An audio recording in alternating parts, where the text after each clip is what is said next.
Bienvenue à tous. Nous entamons cette édition avec la réunion du Conseil des ministres tenue hier sous la présidence du président de la République. Lors de cette réunion, l'accent a été mis sur l'importance d'accorder une attention extrême à la cybersécurité, sur l'augmentation de l'allocation touristique, de l'allocation du Hajj et de la bourse des étudiants,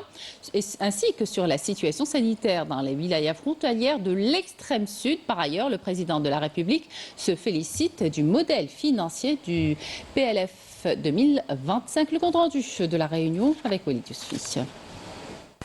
Le président de la République s'est félicité du modèle financier du projet de loi de finances pour l'année 2025 qui ne prévoit aucune hausse d'impôts, ordonnant la création de l'Agence nationale des grands équilibres du budget de l'État, de la prospective et de la planification pour un suivi minutieux des budgets sectoriels en consécration de la transparence. Un projet de loi de finances adapté au grand projet qui s'est engagé auprès des Algériens à réaliser, dont 2 millions de logements, les projets du secteur de l'énergie et des mines et la création de 450 000 nouveaux emplois.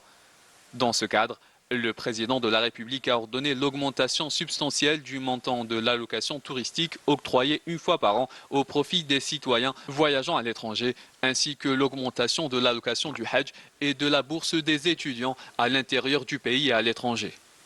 Concernant la situation sanitaire relative à l'épidémie de diphtérie et de paludisme, le président de la République a ordonné un suivi rigoureux de la situation sanitaire dans les wilayas frontalières de l'extrême sud qui continuent d'enregistrer des cas, de veiller à ce que tous les cas, peu importe leur nationalité, soient traités conformément au protocole thérapeutique en vigueur et de poursuivre la mise en œuvre des différents protocoles thérapeutiques à l'origine de la baisse du nombre de cas suite à l'intervention des pouvoirs publics compétents.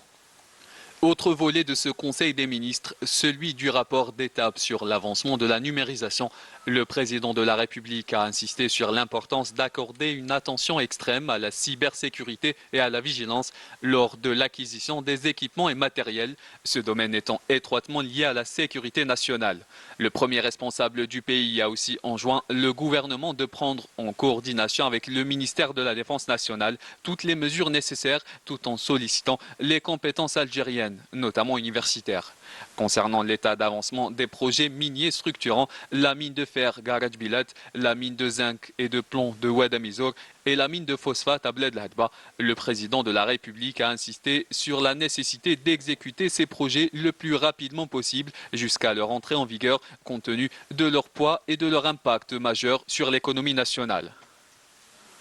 Le président de la République a par ailleurs mis l'accent sur la nécessité que le programme des écoles privées soit conforme au programme de l'éducation nationale en instaurant un contrôle périodique continu avec l'encouragement de l'investissement dans le domaine de l'enseignement privé à travers des écoles spécialisées, notamment dans le domaine des sciences exactes.